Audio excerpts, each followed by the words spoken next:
After the age of 40, many of us are haunted by a troubling question. Is it cancer? We undergo tests, schedule MRI scans, and fear the diagnosis, and with good reason. Today, 1 in 3 people will be diagnosed with cancer at some point in their lives, according to Dr. Jason Fung, author of The Cancer Code. This is largely because most people are unaware of the primary causes of cancer, and one of the most overlooked yet powerful factors is diet. Back in 1981, they did a study where they're going to estimate the risks. So we do something called a population attribution factor, which is what percentage a certain risk factor will contribute to cancer. So tobacco smoke is the biggest, 35%. So tobacco is responsible roughly for 35% of cancer overall. But number 2 was the diet at around 30%, right? So really like very, very close to tobacco and dwarfing almost everything else. So all the stuff like the pesticides and the chemicals and stuff, that's like 1 or 2%, radiation, 1 or 2%. But cancer was caused in large part due to 1, tobacco, which we know about, and 2, the diet. When food enters the body, it triggers a series of metabolic processes, one of the most important being the release of insulin by the pancreas. This hormone's primary role is to transport glucose from the bloodstream into cells, where it's used as fuel. Without insulin, cells are starved of energy. However, insulin is also an anabolic hormone, meaning it promotes growth and cell division. And cancer is, at its core, the result of uncontrolled cell growth. As Dr. Jason Fung explains, cancer essentially uses insulin as a type of fertilizer. The higher the insulin levels, the faster tumors can grow. It's a matter of sort of growth factors. So remember, if you're an adult, you generally don't want to grow, right? You don't want your liver to grow. You don't want your kidneys to grow. Growth is bad. When you're a kid, of course, growth is good. You have to go from a baby to an adult. But when you're an adult, stuff is not supposed to grow. So growth is bad. So if you have factors that increase growth, then it's generally bad, because if you have a cancer that's brewing in there, for example, it's going to be highly dependent on growth. So insulin is a growth factor. Insulin's also a nutrient sensor. So when you eat, insulin goes up. So what you eat plays a big role in what your insulin levels actually are. It turns out that insulin, and for years that's all we thought insulin was, but insulin turns out to be one of the most sort of fundamental growth factors we have. In fact, if you look back at primitive animals, insulin was not used as a nutrient sensor before. It was used as a growth factor. As we evolved, we actually use the same factor for both growth and nutrient sensing. And that makes sense, because insulin tells you that nutrients are available. So you only want to grow when nutrients are available, right? Because if you grow in a period of famine, well, you're huge, you need a lot of food, and there's no food to eat, that's not going to be good. So in order to survive, our body decided, hey, we're going to use the same molecule, insulin, for both to sense that nutrients are available and to signal the body to grow. So therefore, we're going to be able to link what's on the outside, the nutrition, and what's on the inside, which is the growth. And the whole thing is that if you increase insulin, like with obesity, if you're eating foods that spike insulin, if you're eating all the time, obesity and type 2 diabetes are both states of high insulin. So if you have high insulin, not only do you have obesity and type 2 diabetes, but you are also signaling your cells to grow quickly.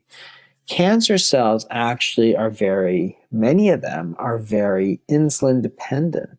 That is, in order to grow, they need glucose. They live on glucose. That's what fuels their growth more than anything else. In order to get glucose from the blood into the cell, they need insulin.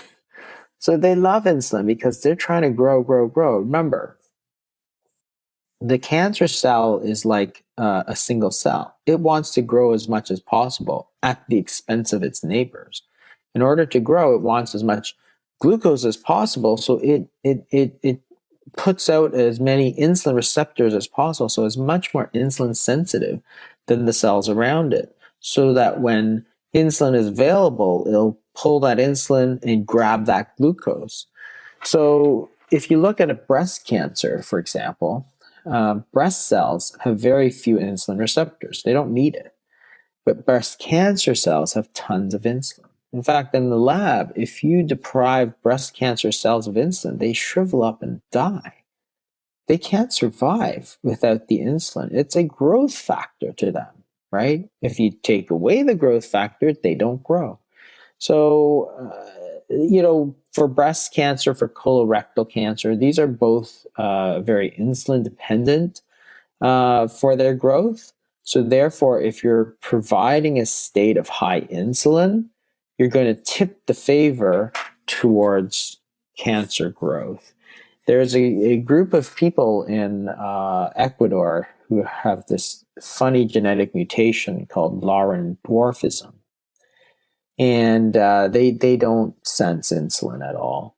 And the funny part about it, so they basically don't have any insulin. They don't have the growth factors that come with insulin. So they're all dwarfs.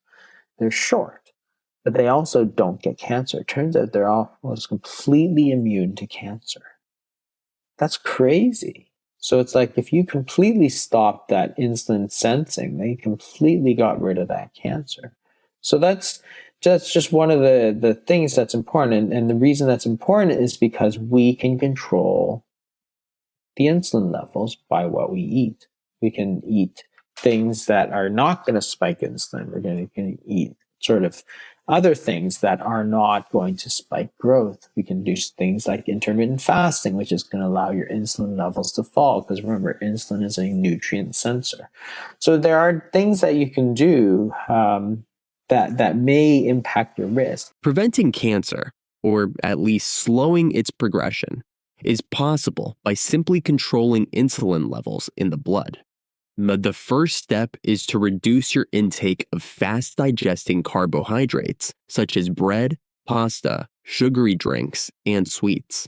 These foods cause a rapid spike in insulin and keep it elevated for extended periods.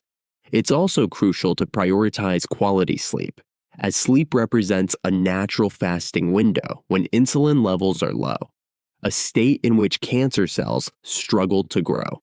According to Dr. Jason Fung, another effective strategy is to extend daily fasting periods. This doesn't necessarily mean eating less, but rather shortening the time frame in which you eat each day. You really should be having a regular period of fasting every day. That's really sort of basic. It's the word breakfast. It's the meal that breaks your fast, because really you're supposed to be eating at, say, dinner time, which is, say, 6 o'clock, and eating at breakfast time, which is maybe 8 o'clock. So you're getting somewhere between 12 and 14 hours of fasting every single day. That's what's supposed to happen. That's buried in the word breakfast, right? Break fast.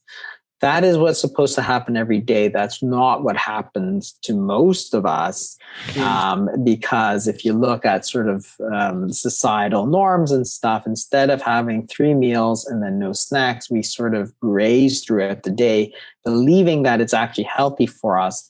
I don't think it is, because every time you are eating, you're stimulating your insulin, which is giving growth signals to the cells, including the cancer cells, which love insulin. It's fair to say that cancer is often the body's response to the internal environment we've shaped over the years.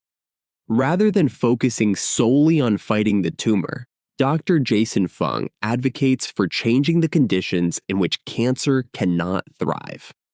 Eliminate sugar, reduce the frequency of meals, prioritize quality sleep, and you may be able to prevent a health crisis before it begins.